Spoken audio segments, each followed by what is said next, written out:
Hello, and welcome back to our 10 quick tips to help you get the most out of ChatGPT. This next tip is super helpful when it comes to copywriting, but there are other contexts you can use it in. Anytime you have something that you already told ChatGPT already in your chat, you can tell it to refer back to it.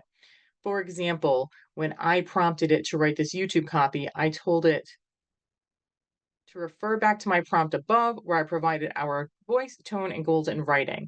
So this is a really long thread, but if you go all the way back up to the top, I tell it here what our voice is, our tone, and our goals in writing. So it knows that that's there and it refers back to it. Another example of this that you could do is tell it to refer back to one of its own responses as opposed to one of your prompts. So you can say, you had suggested this blog topic and give it the exact name. Say it was how to segment your email marketing contacts in 30 minutes. You copy exactly what it was in its response and say, give me a full outline for this topic that you suggested. And it will know to refer back to its previous response and it will give you the outline.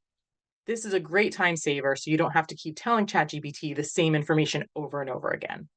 If you'd like to see more of our content in the future, be sure to subscribe to our channel and click the bell to receive notifications.